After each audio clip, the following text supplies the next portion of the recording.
महापालिकेकडून नदीकाठच्या सर्व घाटांची स्वच्छता, आरोग्य यंत्रणेची उत्कृष्ट कामगिरी. सांगलीतील पूल ओसरायला सुरुवात झाल्यानंतर कृष्णा नदीकाठी असणारे 3 मुख्य घाट आणि अमरधाम स्मशानभूमीची आयुक्त शुभम गुप्ता यांच्या आदेशानुसार तात्काळ स्वच्छता करण्यात आली. या स्वच्छतेमधून 3ही घाटांवरून अंदाजे 70 टन कचरा, राडरोडा, नदीतून वाहून आलेला कचरा महापालिका कर्मचाऱ्यांनी स्वच्छ केला. यानंतर त्यांनी परिसरात तातडीने औषध फवारणी सुद्धा करण्यात आली. सांगलीच्या कृष्णा नदीची पाणी पातळी वाढल्यानंतर समर्थ घाट, विष्णू घाट आणि सरकारी घाट तसेच अमरधाम स्मशानभूमीत पाणी आले आहे.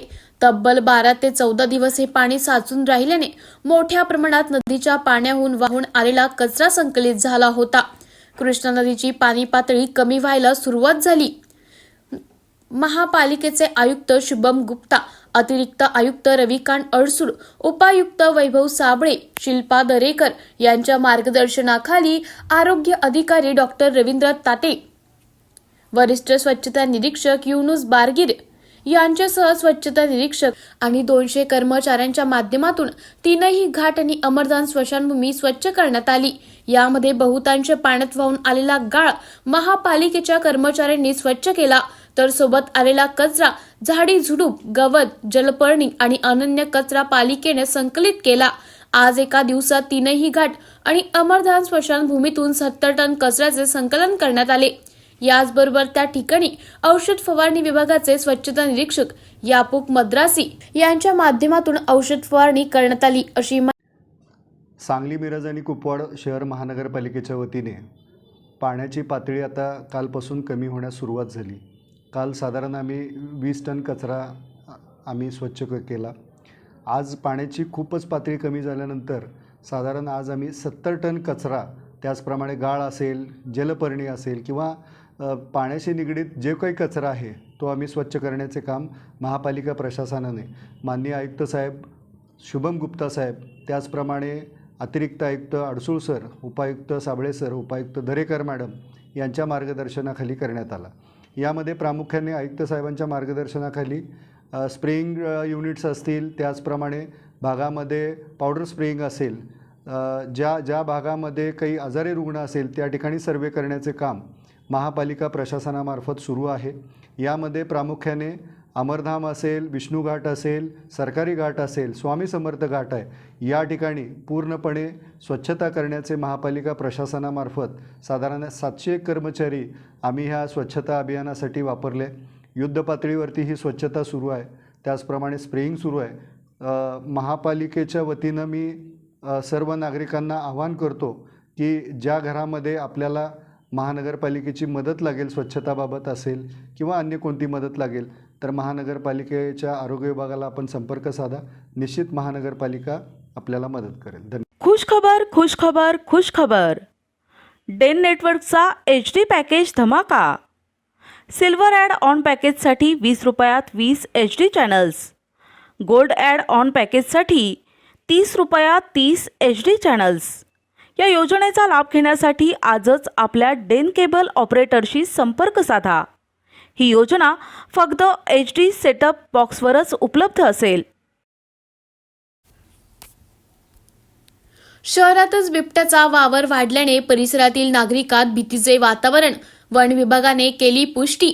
गेल्या आठवड्याभरापासून जालना शहरातील न्हावा रोड, सिंदखेडा, चौफुली परिसरात रात्रीच्या वेळी बिबट्याचा वावर असल्याची चर्चा शहरात सुरू आहे.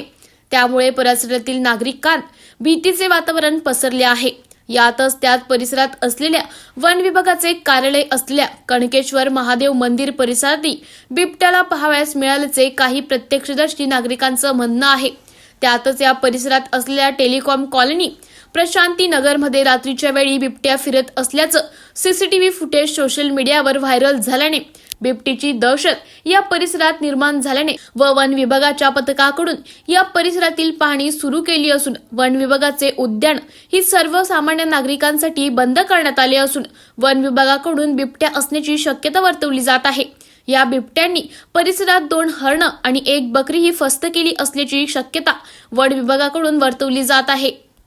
घटना घडली, बिबट्याची अफवा आहे, काय एकूण घटनाक्रम काय सांगाल? दिनांक 30/7/2024 रोजी जंगलामध्येच एक मृत हरण आढळून आलेलं आहे आम्हाला. आणि ते ज्यावेळेस आम्ही PM वगैरे केलं तर डॉक्टरचं असं मान्य आहे की एक हिंस्र प्राण्यांनी त्या हरणांना मारलेलं आहे. तो शक्यता होती त्या दिवसामध्ये आम्हाला जाणीव होते की त्या बिबटनंच केलेलं असेल. तर त्यावेळेपासून आम्ही त्याच्या मागावर होतो. आणि तुम्ही ते प्रिकॉशन म्हणून वन उद्यान पण बंद केले. बरोबर आहे, प्रिकॉशन म्हणून. कारण ते जो काही भाग आहे वन उद्यानाचा पूर्ण फॉरेस्टचा भाग आहे, तिथं बरेचसे लोक रनिंग आणि वॉकिंगसाठी जातात आणि बिबट असण्याची शक्यता असल्यामुळे ट्रॅकिंग वॉक बंद केलेलं आहे. शहरामध्ये एका कॉलनीमध्ये ते CCTV कॅमेऱ्यात काहीच झालेलं आहे. हो, ते प्रथम पाहिलं असता त्यांच्या CCTVमध्ये तो बिबटच आहे असं दिसत आहे. त्याविषयी आम्ही तपास करत आहेत. तपास झाल्यानंतर आपल्याला सांगू आम्ही. आज आपण घटनास्थळी भेट दिली, काय पाहणी केली, काय निदर्शनास आले? सध्या तर आम्ही जिथे पाहिलेलं आहे तिथं बिबटचे पगमार्क वगैरे काही दिसलेलं नाही आहे. आणि ज्या ठिकाणी ज्यांचा व्हिडिओ आहे, ज्या घरापासला व्हिडिओ आहे, त्याच्या आजूबाजूची पाहणी केली आहे. नागरिकांना काय आवाहन करणार आपण? नागरिकांनी एकटं दुकटं फिरू नये, रात्री अपरात्री फिरू नये. आणि तुम्ही एक पाहणी केली त्यामध्ये बिबट्या स्पॉट झाले तरी नाही, तुम्हाला काय आढळले का? खूप लक्ष नसेल. तर प्राथमिक एका CCTV फुटेजमध्ये दिसतं, त्याच्यावरच तपास चालू आहे. ज्यावेळेस आम्ही कन्फर्म इन्फॉर्मेशन मिळेल त्यावेळेस आपल्याला सांगू आपण. काय नाव सर आपलं?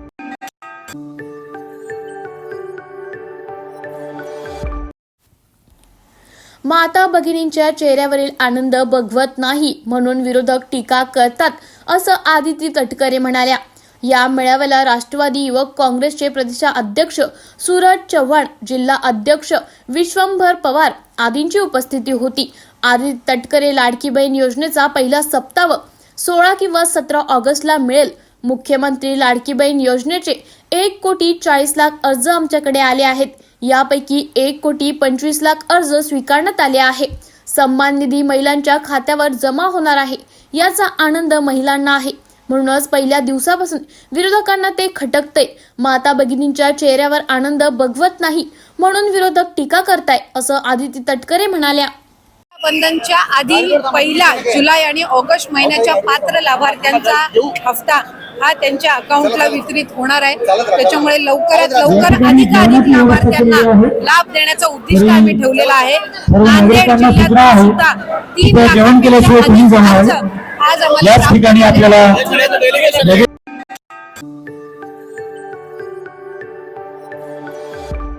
ठाण्यात उद्धव बाळासाहेब ठाकरे गटाकडून बॅनरबाजी.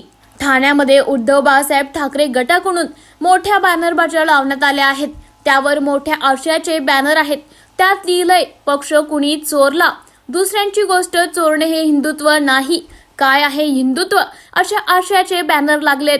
विशेष म्हणजे आपल्या प्रतिक्रिया आम्हाला व्हॉट्सअपवर कळवा असे सांगत व्हॉट्सअप नंबर देखील देण्यात आलाय. हे बॅनरबाजी उद्धव बाळासाहेब ठाकरे गटाचे जिल्हा प्रमुख यांच्याकडून लावण्यात आले आहे.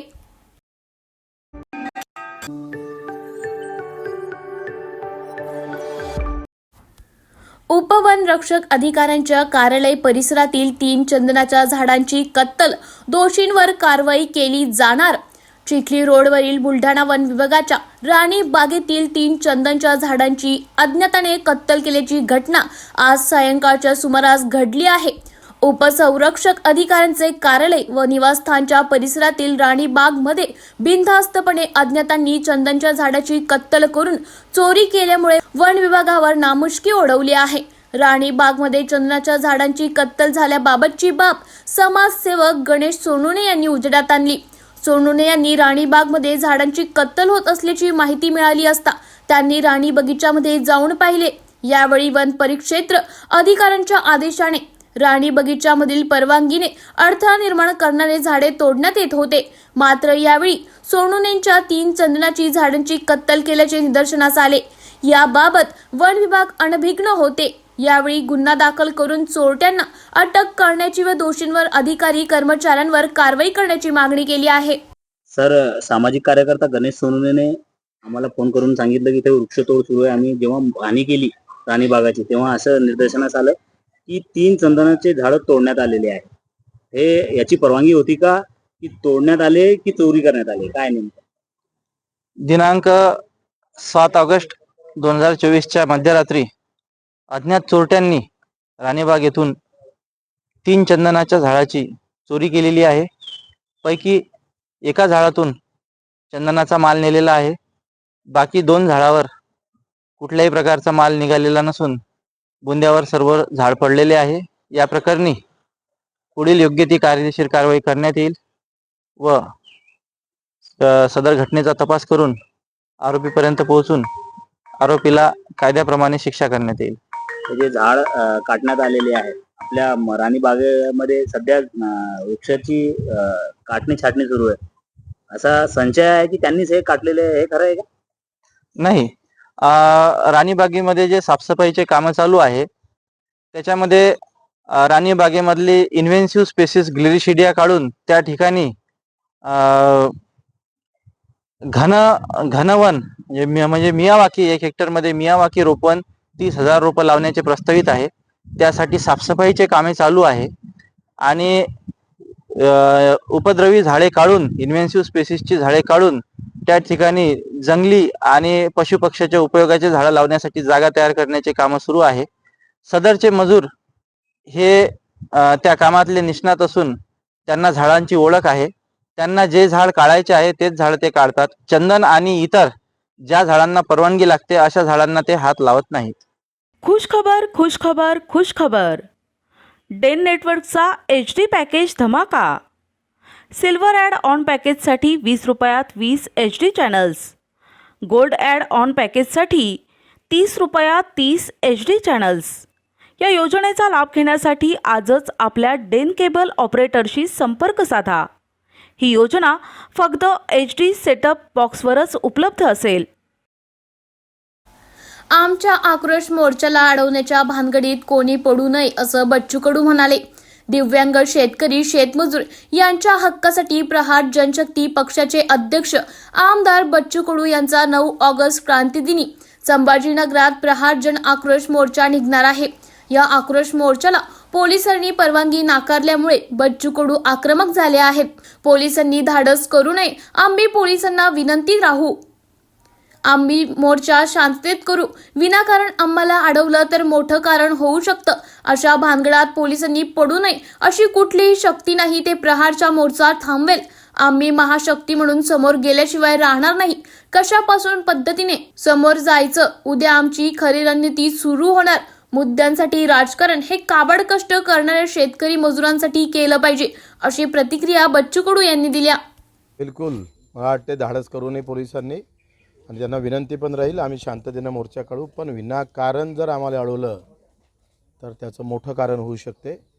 त्याच्या भानगडीत पोलिसांनी पडू नये अशी कुठली शक्ती नाही. ते प्रहारच्या मोर्चाला थांबवेल. आम्ही महाशक्ती म्हणून समोर गेल्याशिवाय राहणार नाही. कशा पद्धतीनं समोर जायचं, उद्यापासून आमची खरी रणनीती सुरू होणार. मुद्द्यांसाठी राजकारण हे कबाड कष्ट करणाऱ्या शेतकरी शेतमजुरासाठी केलं पाहिजे आणि त्याच्यासाठी उद्या आम्ही ते सगळं त्या पद्धतीचे निर्णय घेऊ.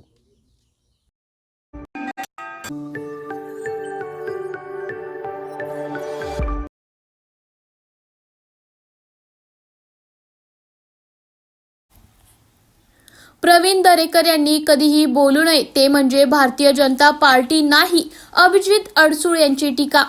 अभिजित अडसूळ आनंदराव अडसूळवर बोलताना म्हणाले, मुख्यमंत्री आणि उपमुख्यमंत्र्यांनी अमरावती लोकसभेची जागा न लढवण्याची विनंती केली होती. त्यानुसार गृहमंत्री अमित शहा यांच्या आग्रहामुळे अडसूळ यांनी निवडणूक लढली नाही. त्यामुळे अमरावतीला कॅबिनेट मंत्रीपद मिळाले असते. हे मोठं नुकसान आहे. तसंच रवी राणांवर बोलताना ते म्हणाले, रवी राणा यांचे वक्तव्य बालिश आणि असंसदीय आहे. त्यांनी शिवसेनेचे ज्येष्ठ नेत्यांवर अवाच्य भाषा वापरली आहे. त्यामुळे महायुतीमध्ये असलेल्या अशा लोकांना बाहेर फेकावे लागेल, अन्यथा शिवसेना बाहेर जाईल. तसंच प्रवीण दरेकरवर बोलताना ते म्हणाले, देवेंद्र फडणवीस यांच्या विनंतीमुळे दरेकर बँकेचे अध्यक्ष झाले आहेत. दरेकर यांच्या शब्दांना फारसं महत्त्व नाही. त्यांनी अधिक बोलू नये. हे भारतीय जनता पार्टीसाठी हितकर आहे. आमदार रवी राणांच्या वक्तव्याने महायुतीत खडा पडणार असं तुमचं वक्तव्य आहे. का ही तुमच्यावर म्हणण्याची वेळ आलेली आहे? नक्कीच गेले 2 वर्ष जेव्हापासून माननीय एकनाथजी शिंदेसाहेब या राज्याचे मुख्यमंत्री झाले तेव्हापासून शिवसेनेला एक राज्यपालपद देणार 1 किंवा 2. त्यामध्ये अडसूळ साहेबांना स्वतःहून मुख्यमंत्र्यांनी आणि उपमुख्यमंत्री देवेंद्रजी फडणवीस साहेबांनी सांगितलं होतं की बाबा तुम्हाला आम्ही राज्यपालपद देणार आहोत.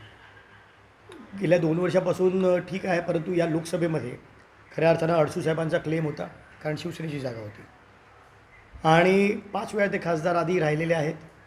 त्यामुळे या ठिकाणी नक्कीच क्लेम आमचा होता.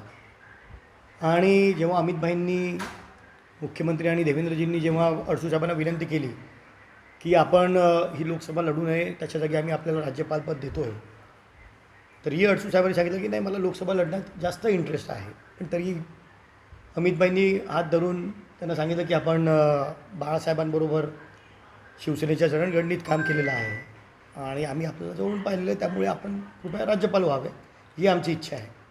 तेव्हा अडसूळ साहेबांनी पण त्यांच्या विनंतीला मान दिला. खऱ्या अर्थानं ही फक्त लोकसभा नव्हती. आज शिवसेनेमध्ये पाहिलं तर आज एक स्वतंत्र प्रभार राज्यमंत्री प्रतापरावजी जाधव, जे बुलढाण्यावरून 4 वेळा खासदार झाले, ते आज केंद्रामध्ये मंत्री आहेत. आनंदरावजी अडसूळ असते तर हे आधीही मंत्री होते, आज 6वी टर्म होती. तर आज शिवसेनेला आणि आनंदराव अडसूळ आणि अमरावती जिल्ह्याला खासूनच कॅबिनेट मंत्रीपद मिळणार होतं. आज खऱ्या अर्थानं हा जिल्ह्याचासुद्धा मोठा लॉस झालेला आहे आणि शिवसेनेचासुद्धा मोठा लॉस झालेला आहे. आणि अशावेळी जेव्हा चर्चा चालू होती तेव्हा नवनीतजी राणा किंवा त्यांचा नवरा रवी राणा, आमदार रवी राणा, हे कोणीही त्या ठिकाणी हजर नव्हते. आणि त्यामुळे अशा पद्धतीचं जे वक्तव्य माननीय अडसूळ साहेबांनी काय सांगितलं की बाबा अशा पद्धतीने हे राज्यपालपद मला देणं होतं, त्याच्यामध्ये ब्लॅकमेलिंग काय झालं. त्या ठिकाणी अमितभाईंनी एवढंही सांगितलं होतं की तुम्ही आज गेल्या लगेच पत्र बनवा आणि रिकमेंडेशन लेटर मला पाठवा. मुख्यमंत्री आणि उपमुख्यमंत्र्यांना सांगितलं तुम्ही जाऊन पत्र बनवा, त्याची कॉपी इकडे आहे, दोघांच्या सह्या आहेत. खऱ्या अर्थाने ही दाखवण्याची वेळ येऊ नये, परंतु ज्या पद्धतीने त्यांनी वक्तव्य केलं की ब्लॅकमेलिंग केलं जातं अमितभाईंना, म्हणून हे पत्र दाखवण्याची वेळ येते. दुसरं त्यांनी म्हटलं आले पैशाची मागणी. मी हे विचारू इच्छितो, एक खासदारकी फक्त सोडलेली नाही, एक कॅबिनेट मंत्रीपद देशाचं, आणि एवढंच नाही, 150 करोड जनतेच्या भावना दुखवून तुम्ही खोटं सर्टिफिकेट जे बनवलं, खोट्या यंत्रणांचा वापर जो करून घेतला आणि तुम्ही जी निवडणूक लढवली, 150 करोड जनतेतल्या अर्ध्या मागासवर्गीय लोकांवर तुम्ही जो अन्याय केला, त्याची काय किंमत होऊ शकते, किती किंमत तुम्ही मोजू शकता. हे बालिशपणाचं, अतिशय असंसदीय, अपरिपक्व ज्या पद्धतीने रवी राणा बोलतात, त्याच्यामुळेच खऱ्या अर्थानं या अमरावती जिल्ह्यामध्ये नेहमीच वादंग असतो. सगळ्याच पक्षाचे नेते हे त्यांच्या विरोधामध्ये असतात. यावेळीसुद्धा लोकसभेमध्ये त्याच्यासाठीच त्यांना विरोध भारतीय जनता पार्टीच्या सगळ्या कार्यकर्त्या नेत्यांपासून त्यामुळेच होता. आणि खऱ्या अर्थानं लोकसभेची जागासुद्धा त्याच्यामुळेच त्यांनी गमावली. आणि म्हणूनही कुठेतरी बालिशपणाची वक्तव्य कुठेतरी थांबली गेली पाहिजे. महायुती मी आधीही सांगितलं, ज्या पद्धतीने बाळासाहेब ठाकरे असो, वाजपेयी साहेब असो, लालकृष्ण अडवाणीजी असो, प्रमोदजी महाजन असो, गोपीनाथजी मुंडे साहेब असो, या सगळ्यांनी मिळून हिंदुत्वाच्या विचारावर ही युती केली होती. परंतु हे असे छपरी नेते येऊन अशा पद्धतीचे शिवसेनेचे जे ज्येष्ठ नेते आहेत त्यांच्याबद्दल अशा पद्धतीची अर्वाच्य भाषा जर वापरत असतील, ही भाषा फक्त आनंदराव अडसूळांच्याबद्दल नाही, ते शिवसेनेचे नेतेसुद्धा आहेत, माझे वडील आहेत, परंतु शिवसेनेचे ज्येष्ठ नेते आहेत. आणि हे फक्त शिवसेनेचे नाही तर हे महायुतीचे नेते आहेत. हे एका पक्षाचे नेते जर स्वतःला महायुतीचे जर नेते समजत असतील तर महायुतीतून यांना बाहेर फेकले गेले पाहिजे, हे पुन्हा मी एकदा सांगतो आहे. आणि जर अशा पद्धतीचे हे छपरी जर या ठिकाणी युतीमध्ये राहणार असतील तर नक्कीच मग शिवसेना म्हणून आम्हाला बाहेर निघावं लागेल.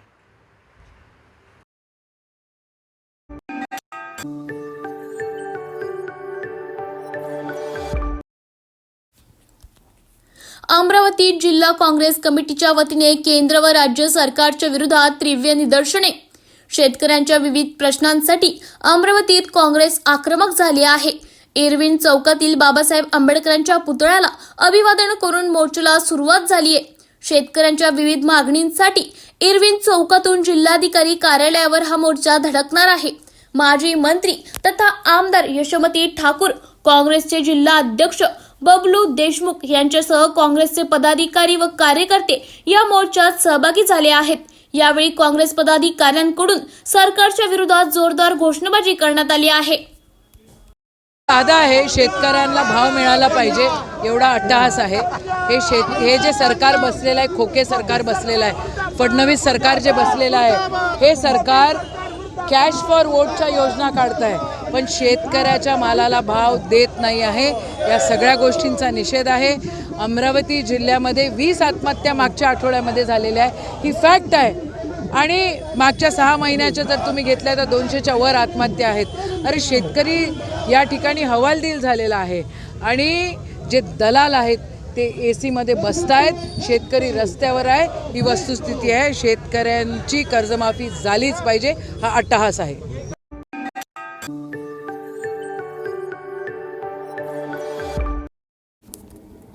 युसूफ शेख यांची अनुराग ठाकूर खासदारकीवर तक्रार.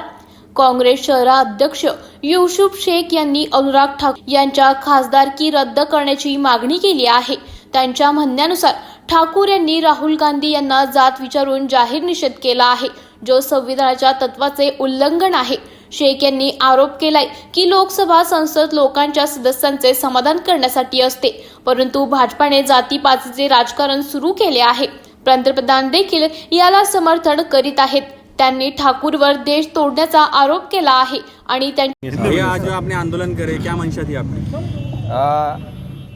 आज का जो आंदोलन था ये एक पूरे देश को एक मैसेज था कि जिस तरह से राहुल गांधी जी ने कन्याकुमारी से लेकर कश्मीर तक जो पदयात्रा की है, तमाम वर्ग के लोगों से इनकी मुलाकात हुई है, जैसे कि किसान है, मजदूर है, वह युवा है, इनके प्रश्न उनके सामने आए और उनके प्रश्न को लेकर राहुल जी ने एक डिसाइड किया है कि इस देश के अंदर जनगणना होनी चाहिए. जनगणना के आधार पे सारे लोगों को न्याय मिल सकता है. इसलिए राहुल जी ने पार्लियामेंट के अंदर जनगणना के ऊपर सवाल उठाया कि जनगणना होनी चाहिए और इस बात को दबाने के लिए, देश के मूल मुद्दे दबाने के लिए अनुराग ठाकुर ने उनकी जात पे सवाल किया है कि उनकी जात कौन सी जात की है वो, और जबकि जिस कॉन्स्टिट्यूशन राइट्स के से वो पार्लियामेंट के सदस्य बने हैं, वही कॉन्स्टिट्यूशन सारे देश को, तमाम लोगों को इक्वलिटी का राइट्स देता है, तमाम वर्ग के लोग सम्मान है ये कहता है, और ये उसकी जात पे सवाल कर रहे हैं. इससे पहले भी अनुराग ठाकुर ने इस देश के अंदर युवाओं को मैसेज दिया, गोली मारो सालों को. उनके ये प्रेरणा लेते हुए एक व्यक्ति ने गोली चलाई थी और इन्होंने देश को तोड़ने का काम किया है. इसलिए हम अनुराग ठाकुर का निषेध करते हैं. उनको हमने चप्पलों का हार डाला है. अगर कभी इसके बाद उनकी प्रतिक्रिया बंद नहीं होती है, राहुल जी के खिलाफ में अगर बोलना बंद नहीं करते, तो हम दिल्ली जाके उनके घर के बाहर उनको चप्पलों का हार डालेंगे. आपका नाम बोलिए. जी, मेरा नाम मसरूर खान है. खुश खबर, खुश खबर, खुश खबर. डेन नेटवर्कचा HD पॅकेज धमाका. सिल्वर ॲड ऑन पॅकेजसाठी 20 रुपयात 20 HD channels. Gold add on पॅकेजसाठी 30 रुपयात 30 HD चॅनल्स. या योजनेचा लाभ घेण्यासाठी आजच आपल्या डेन केबल ऑपरेटरशी संपर्क साधा. ही योजना फक्त HD सेटअप बॉक्सवरच उपलब्ध असेल. लोकांचे प्रश्न सोडवण्यासाठी आम्ही कटिबद्ध आहोत, असं बाळा नांदगावकर म्हणाले.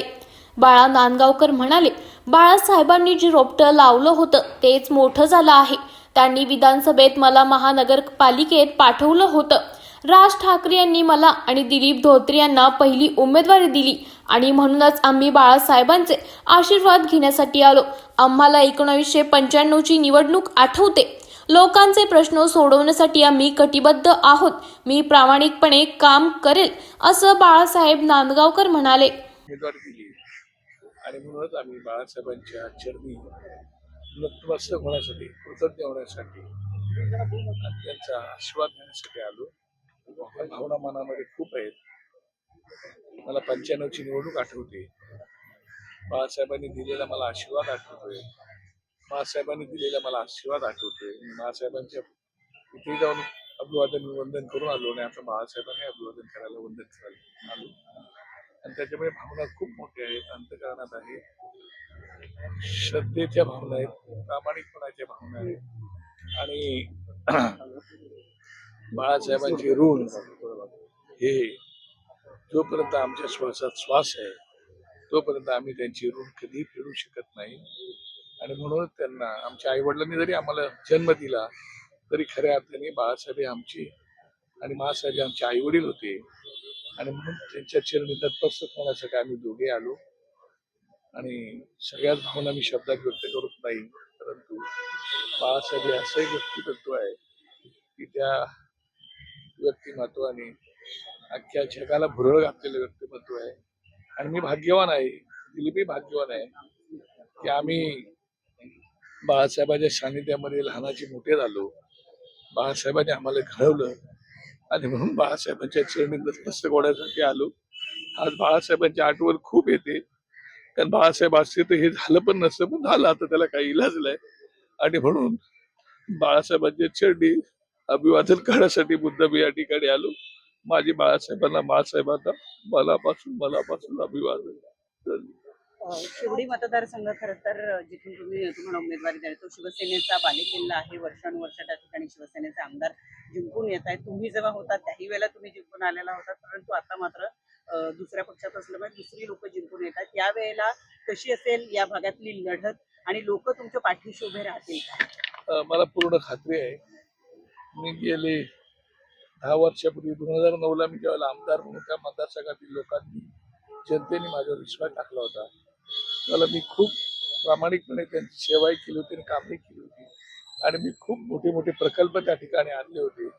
दुर्दैवाने त्या ठिकाणी त्यावेळेला आमच्याच शिवसेनेच्या लोकांनी चांगल्या चांगल्या गोष्टींना विरोध केल्यामुळे मला ते काम, पैसे, निधी 15-20 कोटी रुपये आणलेले परत गेले. परंतु मी गेले 10 वर्षामध्ये अजय चौधरी सन्माननीय आमचे आमदार साहेब आहेत, त्या आमदारांच्या 10 वर्षामध्ये मी कधी त्यांना विरोध केला नाही. हालाकी त्यांना मी निवडून आल्या फोन करून त्यांचं अभिनंदन केलं. संध्याकाळी एक मोठा बुके घेऊन माझे सगळे पदाधिकारी पाठवले आणि त्यांच्याशी फोनवर बोललो की आमदार साहेब, आपलं अभिनंदन, आपण जे जे काही चांगलं काम कराल त्याला माझा पूर्ण पाठिंबा असेल. आणि तो शब्द मी आतापर्यंत पाळलेला आहे. त्यांनी जे काही कामं केली चांगली वाईट मी त्यांना पाठिंबा दिले आणि कधी त्यांना विरोध केला नाही. मग काही चांगली वाईट मी त्या विषयात जात नाही, पण मी विरोध केला नाही. लोकांनी त्यांना निवडून दिलेलं आहे आणि त्यांना निवडून दिले तर त्यांनी काम करावं अशा भावना ठेवून मी त्यावेळेला असं 10 वर्ष त्यांना पूर्णपणे पाठिंबा दिल्यासारखंच होतं. आणि आता ठीक आहे, लोकांचे प्रश्न आहेत, लोकांचे प्रश्न सोडवण्यासाठी आम्ही कटिबद्ध आहोत. मन मिळावून नम्र सेवा व्हावी असा माझा स्वभाव आहे आणि त्या स्वभावाप्रमाणे मी माझ्या प्रामाणिकपणे काम त्या मतदारसंघाचं करेल. केवळ water meter, gutter, footpath repairing, संडास रिपेरिंग, चाळी रिपेरिंग एवढ्या कामापुरतं मर्यादित न राहता आपण बरंच काही करू शकतो आपल्या मतदारसंघासाठी.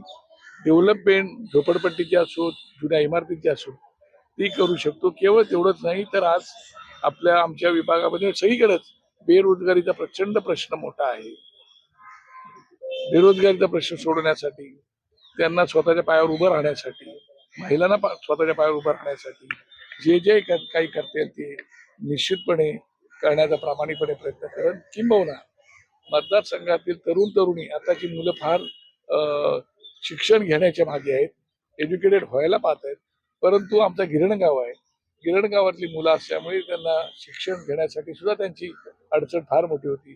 ते जेवढं माझ्याकडून शक्य होईल तेवढं करून माझ्या विभागातील मुलं किंबहुना महाराष्ट्रातील जे कोणी येतात त्यांना मी मदतच करत असतो. मी आमदार असतो का नसतो का तरी मदत करत होतो. आता तर लोकांनी जनतेने मला निवडून देतीलच अशी मला खात्री आहे. आमचा बाळा, आपला बाळा, हक्काचा बाळा, भाऊ म्हणून, मित्र म्हणून, सहकारी म्हणून मला निश्चितपणे पाठवतील आणि त्यांचे प्रश्न सोडवण्यासाठी मी कटिबद्ध असेल. आणि त्याच्यामुळे समोरच्या उमेदवाराला आपला प्रतिस्पर्धी न समजता आपला सहकारीच आहे. आपण निवडणूक खेळायला पाहिजे, ती लढवायची नसते. आणि स्पोर्ट्समन म्हणून मी ती निवडणूक आता खेळत आहे. राष्ट्रप्रियांचा 10 तारखेरोजी दौरा जो आहे तो 10 तारखेला सांगणार आहे. त्याचप्रमाणे नांदेड, लातूर आणि धाराशिवमध्ये मराठा आंदोलकांनी त्यांना विरोध केला. मला असं वाटतं की राजसाहेबांची अत्यंत स्पष्ट भूमिका होती. त्यांनी आर्थिक निकषावरती आरक्षण द्यावं अशा प्रकारची माननीय बाळासाहेबांची भूमिका होती. तीच भूमिका त्यांनी मांडली होती आणि त्यांचा ठाम विश्वास आहे की या माझ्या बांधवांची डोकी थोडी भडकवली जात आहेत असं त्यांना वाटतं आणि म्हणून ते म्हणाले की महाराष्ट्रामध्ये बऱ्याच काही गोष्टी आपल्याला करता येण्यासारख्या आहे आणि त्याप्रमाणे ते निश्चितपणे करतील आणि म्हणून ते बोलले की महाराष्ट्रामध्ये जर माझ्या हातात सत्ता दिली तर या महाराष्ट्रामध्ये आरक्षण हा विषय येणार नाही. मला जे जे काही करता येईल या मुलांसाठी, शिक्षणासाठी किंवा लोकांसाठी ते निश्चितपणे करेल. आणि शेवटी परमपूज्य डॉक्टर बाबासाहेब आंबेडकरांनी जी काही घटनेमध्ये तरतूद केलेली आहे त्या तरतुदीच्या अधीन राहूनच आपल्याला करावं लागणार ते तसंच करतील ते. कारण बाबासाहेब आंबेडकरांनी SC, ST, OBC वगैरे या सगळ्यांना आरक्षण दिलेलं आहे. त्याच्या अधीन राहून निश्चितपणे आपल्या महाराष्ट्रातील लोकांना त्यांची घरातली चूल पेटली पाहिजे. बाळासाहेबांचं फक्त एक वाक्य होतं, ते वाक्य असं होते, पोट जातीला पोट असतं, पोटाला जात नसतं. जातीला पोट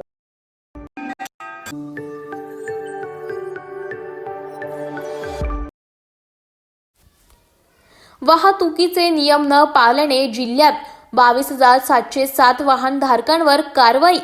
वाहतूक नियमांचे पालन करण्याचे जिल्हा वाहतूक पोलिसांचे आवाहन. गोंदिया जिल्ह्यात वाहतुकीचे नियम पूर्णपणे पाळले जात नसल्याने अपघातांमध्ये वाढ होत आहे. होणाऱ्या अपघातांवर नियंत्रण मिळवण्यासाठी जिल्ह्यात वाहतुकीचे नियम न पाळणाऱ्यांना वाहतूक शाखेकडून दंड ठोठावण्यात येत आहे. गोंदिया जिल्ह्यात जानेवारी ते जुलै महिन्यापर्यंत वाहतुकीचे नियम न पाळल्यामुळे 22,706 वाहन चालकांकडून दंड आकारण्यात आला आहे. वाहन चालकांकडून एकूण 1,13,76,100 रुपये दंड वसूल करण्यात आलाय. तरी आतापर्यंत 12,568 वाहन धारकांनी दंडापोटी 55,65,350 रुपये हे शासनास भरले असून अद्यापही 10,139 वाहन धारकांचे 58,13,750 रुपये प्रलंबित आहेत. आता तरी वाहतुकीच्या नियमांचे पालन दुचाकी आणि चारचाकी वाहन चालकांनी करावे असे आवाहन यावेळी पोलीस वाहतूक निरीक्षकांनी केले आहे. गोंदिया जिल्ह्यामध्ये जानेवारी 2024 ते जुलै 2024 पर्यंत गोंदिया जिल्ह्याचे पोलीस अधीक्षक आदरणीय श्री निखिल पिंगळे साहेब यांच्या मार्गदर्शनाखाली एकूण 22,707 केसेस करण्यात आलेले आहे आणि त्याचं एकूण तडजोड शुल्क 1,13,79,000 रुपये 79,100 रुपये इतके झालेलं आहे. त्यापैकी पेड केसेस ज्या आहेत त्या 12,568 ह्या पेड केसेस केलेल्या आहेत आणि त्याचा जो तडजोड शुल्क आहे ती 55,65,350 रुपये ही नागरिकांकडून वसूल करण्यात आलेली आहे. त्यानंतर त्यातमध्ये अनपेड ज्या केसेस आहेत त्या 10,139 इतक्या आहेत आणि त्याचे तडजोड शुल्क जे आहे ते 58,13,750 रुपये हे अनपेड शुल्क म्हणून आकारलेलं आहे. त्यानुसार आता गोंदिया जिल्ह्यामध्ये मी नागरिकांना गोंदिया जिल्हा प्रभारी अधिकारी या नात्याने विनंती करतो की त्यांनी वाहतुकीचे नियम जास्तीत जास्त पाळावे. हेल्मेट दुचाकीस्वारांनी परिधान करावे. चारचाकी इस्मांनी सीटबेल्टचा वापर करावा. त्याचप्रमाणे गोंदिया शहरामध्ये वाहतुकीची कोंडी होऊ नये म्हणून आम्ही P1 P2 सारखी योजना राबवलेली आहे. त्याला नागरिकांनी उत्स्फूर्त प्रतिसाद देऊन वाहतुकीची कोंडी होऊ नये म्हणून P1 P2चं पालन करावं हे मी नागरिकांना आवाहन करतो आणि यापुढे आदरणीय पोलीस अधीक्षक श्री निखिल पिंगळे साहेब यांच्या मार्गदर्शनाखाली आम्ही वाहतुकीचे नियम मोडणाऱ्यांवर कठोर कारवाई करण्याचे सत्र हे सुरू ठेवलेलं आहे.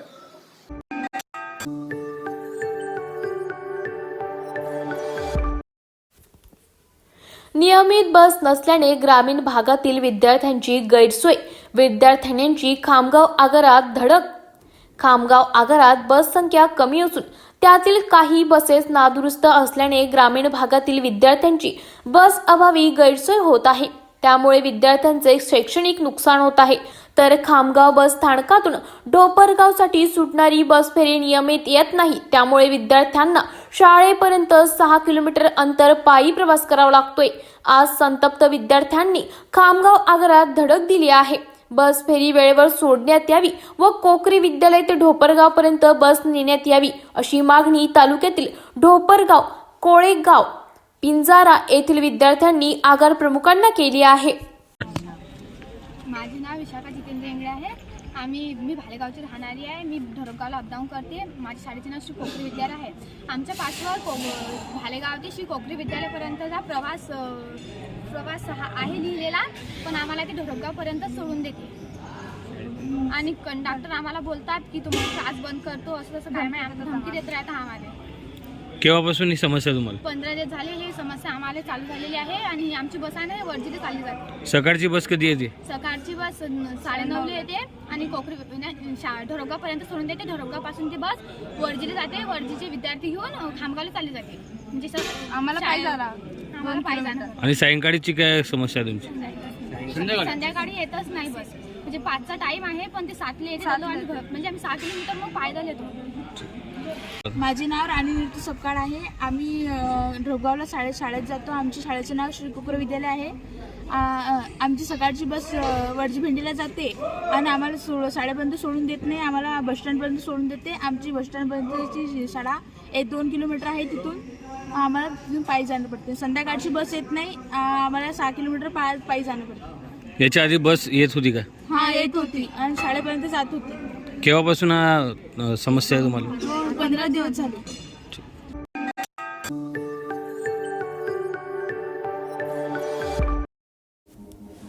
फेरीवाल्यांच्या समस्येबाबत शिवसेना प्रवक्ते संजय निरुपम यांनी आयुक्त भूषण गगराणी यांची घेतली भेट. फेरीवाल्यांच्या समस्येबाबत शिवसेना प्रवक्ते संजय निरुपम यांनी बीएमसी आयुक्त भूषण गगराणी यांची भेट घेतली. अधिकृत फेरीवाली असलेल्या फेरीवाल्यांवरही बीएमसी कारवाई करत असल्याने संजय निरुपम यांनी सांगितले. 35 फेरीवाले असे धंदा करत सर्वेमध्ये आले होते. म्हणजे कायद्यानुसार ते सगळे अधिकृत झाले. तर 99,000 फेरीवाल्यांना तुम्ही प्रोटेक्शन द्या, संरक्षण द्या, त्यांचा धंदा चालला पाहिजे. हा पहिला निवेदन आहे. दुसरा निवेदन असं आहे की त्यांनी एक 32,000ची एक यादी तयार केलेला आहे. सांगतात की 32,000 मधून TVCच्या इलेक्शन आहे तो चुकीचा आहे. माझा असा निवेदन होता की तुम्ही 99,000 जो फेरीवाले आहेत ना त्यांच्या तुम्ही मतदार यादी काढा आणि त्यांच्यामधून तुम्ही TVCचा एक निवडणूक करा. त्यांनी सांगितलं की आम्ही कोर्टमध्ये असं निवेदन देणार एकदा लिगल ॲडवाईस घेतल्यानंतर. दुसरा विषय आहे, तिसरा विषय असा आहे की जो 32,000ची यादी आहे जे सगळे एक अधिकृत फेरीवाले मानले जातात त्यांच्या विरोधात पण कारवाई होत आहे. चेंबूरमध्ये, मुलुंडमध्ये, बोरीवलीमध्ये त्यांच्या विरोधात कारवाई झालेला आहे. त्यांच्या आम्ही लक्ष असं आता घेतलं की तुम्ही जो अधिकृत आहेत ना त्यांच्या विरोधात कुठल्या प्रकारची कारवाई नाही झाली पाहिजे. त्यांनी सांगितलं की हो हा चुकीचा आहे, आम्ही तो दुरुस्त करणार आणि जो अधिकृत फेरीवाले आहेत त्यांना आम्ही प्रोटेक्शन देणार. यावरती एकूणच आयुक्तांनी काय प्रतिक्रिया दिली आहे आपल्याला? कोर्टच्या एक आहे पण आमचे BMCचा पण दोष आहे. बरोबर. हा जो कायदा आहे 2014 मध्ये बनला. 2014 मध्ये कायद्यामध्ये असं सांगितलं गेलं होतं की तुम्ही 6 महिन्यात TVC टाउन वेंडिंग कमिटीच्या निवडणूक करून घ्या. आज 10 वर्ष झालेलं आहे, अजूनपर्यंत TVCच्या इलेक्शन नाही झालेलं आहे. त्या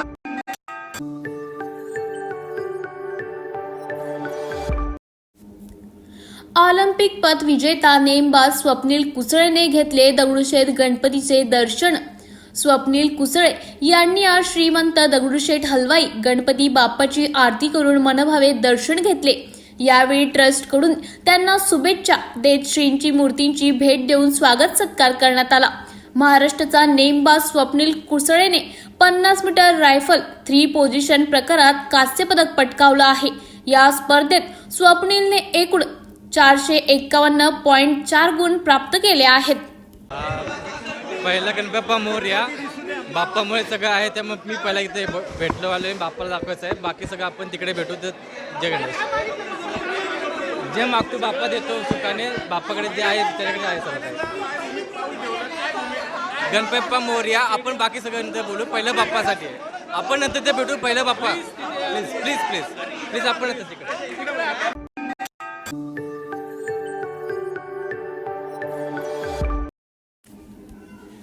उद्या मांडणाऱ्या मागण्या सरकारने पूर्ण केल्या तर माझा मतदारसंघ महायुतीला आम्ही निवडणूक लढणार नाही, असं बच्चू कडू म्हणाले. बच्चू कडू यांची पत्रकार परिषद संपन्न होताना ते म्हणाले. महामोर्चावर बोलताना बच्चू कडू म्हणाले, शेतकऱ्यांच्या आणि बेरोजगारांच्या प्रश्नांवर मोर्चा काढण्यात येईल. पोलिसांनी परवानगी दिली नाही तर प्रहार स्टाईलने मोर्चा काढला जाईल. शेतकऱ्यांसाठी आर्थिक सहाय्य आवश्यक आहे, अन्यथा राज्यपाल बंगला विकून पैसे मिळावे लागतील. तसंच उद्याच्या मागण्या 18 मागण्या सरकारकडे मागण्यात येतील. मागण्या पूर्ण झाल्यास मतदारसंघ महायुतीला देऊ आणि निवडणूक लढणार नाही. मागण्या पूर्ण न झाल्यास प्रहार आंदोलन सुरू राहील. राज ठाकरे यांचं आरक्षण अभ्यास चांगला आहे, पण आरक्षणाबरोबरच हमी भाव, मजूर आणि शेतकरी देखील महत्त्वाचे आहेत. प्रकाश आंबेडकरांनी पूर्वी जरांगे यांना पाठिंबा दिला होता, आता नोंदी रद्द करायला सांगितले आहे. त्यांचे म्हणणे खरे कळत नाही, असेही बच्चू कडू म्हणाले. तर वेगळा विषय असता, पण हा शेतकरी शेतमजुराचं आंदोलन आहे, त्याच्यानं होऊ शकतं थोडं अडचणी. मला असं वाटतं काय देशामध्ये जो वाद निर्माण केला जात आहे, शेतकऱ्याला शेतकऱ्याच्या प्रश्नापासून दूर नेल्या जात आहे, युवकांना युवकांच्या प्रश्नापासून दूर नेल्या जात आहे, त्याच्या हाती रंगाचा झेंडा दिला जात आहे. आम्ही याच्यावरच घाव घालणार आहोत. ही व्यवस्था अशी जे निर्माण करून पाहतोय की नको ते प्रश्न समोर आणून मूळ प्रश्नाला बगल देण्याचं काम एकंदरीत या राजकीय व्यवस्थेमध्ये चालू आहे, आणि तोच आम्हाला आर्थिक विषमतेचा विषय आम्हाला घेऊन जायचा आहे. आज युवकांसाठी धोरण आलं पण पैसे नाही आहे, त्यांची पाहिजे तशी प्रकारची व्यवस्था नाही, शेतकऱ्यांना भाव नाही. एका क्विंटल मागे 2000चा लॉस आहे. राज्य सरकारनं शिफारस केलेले भाव आणि केंद्रानं जाहीर केलेले भाव याच्यात 2000चा फरक आहे. शेतकऱ्याला शेतमजूर नाही. आता एका आरक्षणात एक माणूस नोकरीवर लागला, म्हणजे एखाद्या नोकरी लागली तर त्याचं एकट्याचं कुटुंब भलं होते. पण शेतीमालाला भाव जर भेटला आणि मजुराला मजुरी चांगली भेटली तर अख्खं गाव सुखी होते. आमच्या मागणीमध्ये सगळ्या समाजाचं, सगळ्या जातीचं भलं आहे, आणि त्यासाठी आम्ही तो हट्ट धरून हे आंदोलन करतो आहे. साधे दिव्यांगांना 6000 रुपये महिना मिळावा. 200 रुपयापासून सुरुवात झाली दिव्यांगाच्या महिन्याची. 600 झाला, 1000 झाला, 1500 झाला. आता 1500 पहिलेच लाडके बहिणीला सुरुवातीलाच 1500. माझं म्हणणं आहे, अडचणीत असणाऱ्या लोकांसाठी योजना असली पाहिजे, कष्ट करणाऱ्यांसाठी योजना असली पाहिजे. इथं कष्ट करणाऱ्यासाठी योजनाच नाही आहे. नसन पैसे तर मला वाटतं राज्यपालाचा बंगला विका. ती 40 एकर आहे, 10 एकर असू द्या राज्यपालांसाठी. किती काही पाय लंबा मोठा माणूस आला तर 10 एकरात सफिशियंट आहे. आणि 6 पारशी लोकांजवळ 6000 एकर जमीन मुंबईत आहे.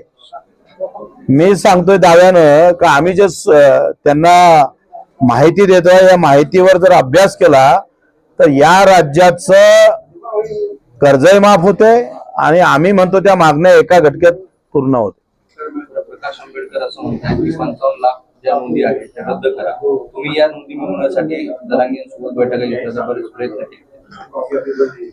प्रकाशजी आंबेडकरनंच पाठिंबा दिला होता. सगळ्यात अगोदर पाठिंबा देणारे हे प्रकाशजी आंबेडकरच आहे. मला वाटते तुमच्याजवळ काही त्याचे व्हिडिओ कॅसेट असेल तर ते वाजवा, आणि मग पहिले पाठिंबा देता, आता म्हणतो तुम्ही ते नोंदी रद्द करा. म्हणजे नेमकं मला समजत नाही त्यांना काय म्हणायचं आहे. उद्या अधिक तिसरी मागणी असू शकते, येऊ शकतं. निवडणुका जवळ आल्यात, सगळ्यांचं लक्ष तुमच्या तिसऱ्या आघाडीकडे आहे. आम्ही तिसरी आघाडी नाही, आम्ही पहिली आघाडी आहे. आम्ही मुद्द्यावर लढणारी आघाडी आहे. आमच्याजवळ झेंड्याच्या रंगाची नाही आहे, अजेंडाची आघाडी आहे. त्याच्यानं आम्ही तिसरी आघाडी नाही, बिलकुल नाही. आमची पहिलीच आघाडी आहे जी झेंड्याच्या रंगावर नाही तर अजेंड्यावर लढणार आहे. त्याच्यानं आम्हाला तिसरी आघाडी संबोधित करू नये. पहिल्या तुमच्या मतानुसार पहिल्या आघाडी, हा हे बरोबर बोलला. नाही, पहिल्या आघाडीचा अजून आता उद्याचा मोर्चा झाला का या सगळ्या संदर्भात सरकार सोबत, आघाडी सोबत ह्या सगळ्या मोर्चाचे निवेदन जे आमच्या मागण्या आहे 18 त्या समोर ठेवू. मुद्दे जर पटले, सरकारनं आहे त्या सरकारनं जर आमच्या मागण्या पूर्ण केल्या, त्याचे GR काढले, तर बच्चू कडूचा मतदारसंघ हा महायुतीला दिला जाईल आणि कार्यकर्ता म्हणून आम्ही त्याचं काम करू. म्हणजे आम्ही निवडणूकच लढणार नाही. लढाचं कशासाठी? आमदारकी भोगासाठी थोडं लढतोय, मुद्द्यासाठी लढतोय. मुद्दे जर निकाली लागले तर लढण्याची गरज नाही.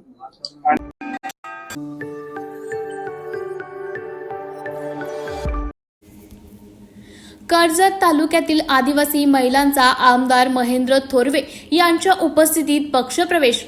रायगड जिल्ह्यातील कर्जत तालुक्यातील पाथरस जिल्हा परिषद प्रभागातील रजपेत जांभरूक ग्रामपंचायत हद्दीतील आदिवासी महिलांनी यांनी कर्जतचे आमदार महेंद्र थोरवे यांच्या उपस्थितीत शिवसेना शिंदे गटात पक्षप्रवेश केला आहे. गोरगरिबांची जाण असलेला नेता आपल्या राज्याला मुख्यमंत्री म्हणून लाभला आहे. तसंच लाडकी बहीण योजनेच्या माध्यमातून संवेदनशील मुख्यमंत्री प्रत्येक घराघरात पोहोचले आहेत. तसेच त्यांच्या जनतेने विश्वास दाखवला आहे. त्यामुळे मोठ्या प्रमाणात शिवसेनेत पक्षप्रवेश होत आहेत, अशी प्रतिक्रिया आमदार महेंद्र थोरवे यांनी दिली आहे. कर्जत तालुक्यातील सीमाताई लालचंद घरात यांच्या नेतृत्वाखाली अनेक आदिवासी बांधव असतील, अनेक महिला भगिनींनी मोठ्या संख्येने या ठिकाणी आज शिवसेनेवर विश्वास ठेवून या ठिकाणी त्या नेतृत्वावर या ठिकाणी शिवसेनेमध्ये जाहीर प्रवेश केलेला आहे. खरं तर मगाशी सांगितलं की सीमाताई घरात यांचं सामाजिक बांधिलकी जगत फार मोठं काम त्यांनी त्या पात्रस पट्ट्यामध्ये त्या ठिकाणी उभं केलेलं आहे. आणि या संपूर्ण पात्रस जिल्हा परिषद वॉर्ड असेल, आंडस असेल, या सगळीकडे त्या बचत गटाच्या माध्यमातून असेल, जेवढी सामाजिक बांधिलकी जगताला काम करतात तेवढं काम त्यांनी उभं केलेलं होतं. आणि म्हणून आज या ठिकाणी त्यांच्या नेतृत्वाखाली मोठ्या संख्येने महिला भगिनी आज शिवसेनेमध्ये या ठिकाणी जाहीर प्रवेश केलेला आहे. खरं तर आपल्याला सगळ्यांना कल्पना आहे की आदरणीय राज्याचे मुख्यमंत्री एकनाथजी शिंदे साहेब एक असं नेतृत्व या संपूर्ण महाराष्ट्राला लाभलेलं आहे की गोरगरिबांची जाण असणारं हे नेतृत्व आणि लाडकी बहीण योजना या योजनेच्या माध्यमातून प्रत्येक घरामध्ये पोचलेले आपले राज्याचे सन्माननीय लाडके संवेदनशील मुख्यमंत्री यांच्यावर प्रचंड विश्वास जनतेने दाखवलेला आहे. आणि म्हणून संपूर्ण महाराष्ट्रातून शिवसेनेची घोडदौड ही मोठ्या संख्येने शिवसेनेमध्ये प्रवेश सुरू झालेले आहे. म्हणून या मतदारसंघामध्ये सुद्धा जे काम या 5 वर्षामध्ये आम्ही त्या मतदारसंघामध्ये उभं केलेलं आहे. जनता कर्जतची सुज्ञ आहे. फुलथापा मारणाऱ्या जनता बली पडणार नाही आहे हा आत्मविश्वास पूर्णपणे मला आहे. मी ही रोज आता 2024ची येणारी ही 3री निवडणूक लढत आहे. त्यामुळे मला या सगळ्या गोष्टीची कल्पना आहे की कशा पद्धतीने जनतेचे प्रश्न काय होते आणि ते प्रश्न कशा पद्धतीने सरकारच्या माध्यमातून या 5 वर्षामध्ये आम्ही सारे प्रश्न मार्गी लावण्याचा प्रयत्न या ठिकाणी केलेला आहे. जे प्रश्न प्रलंबित आहेत ते पुढील काळामध्ये सुद्धा पूर्ण करण्याचा प्रयत्न आम्ही या ठिकाणी नक्कीच करू. माझा आदिवासी भाग, ट्रायबल भाग मोठ्या प्रमाणात या कर्जत तालुक्यामध्ये आहे. जलजीवन मिशन योजना असेल, ज्या आदिवासी संदर्भातल्या ज्या योजना राज्य सरकारने दिलेल्या आहेत त्या साऱ्या योजनांच्या माध्यमातून तळागाळातील जनतेला महिला सक्षमीकरणासाठी आम्ही मोठं पाऊल या सरकारच्या माध्यमातून भविष्यामध्ये उचलणार आहोत. आमदार साहेब